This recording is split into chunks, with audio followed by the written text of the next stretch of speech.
I'm not going to be on here too terribly long. But, you know, this is one of the saddest stories I've read in a long time. And this is about a young girl. Well, at the time, a young girl. And she got pregnant. And she wasn't, I don't think she was living at home. But because the law required that she get parental consent, she couldn't get an abortion. And a judge thought, some nitwit judge in, what was it, Texas? Is that where the hell this was? God. Yeah, Texas. Good old Texas. But he decided she wasn't mature enough to get an abortion. But somehow she was mature enough to have twins out of wedlock. Or even in wedlock. Whatever. And she was totally unprepared for the task of raising kids. And so this is a very long article. It's kind of like the New Yorker, you know, needs a editor. And they go on and on and on. But it's a sad case. And of course she ended up having the babies. And it's just been rough on her. She had all these things she wanted to do. And this happened. And it was on again, off again with the father. And I think they're off again. And so there's this couple that is taking care of the kids. So I think it's kind of up in the air whether she's going to actually raise these kids or whether they'll be adopted. I don't know. But you know, the anti-abortion nutters, they want women to be little broodmares.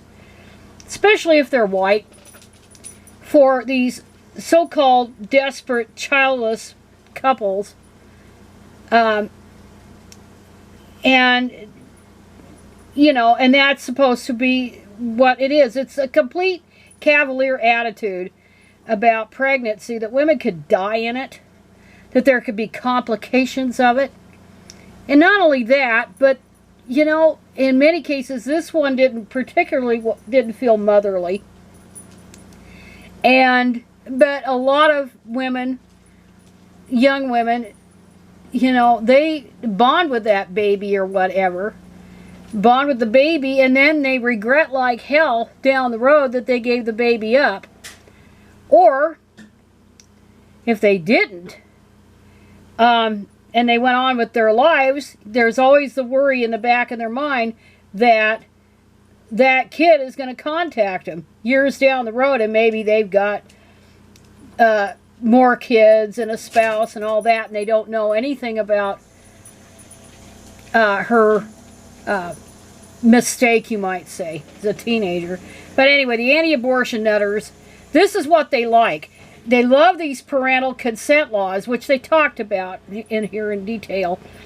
But you know, before they can get an abortion, but hey, can parents force a young girl to get an abortion? I never hear that answered. It's always, well, we got to foster communication, which of course is a lie. It's just another smoke screen, another thing to throw in women's way to keep them from getting one.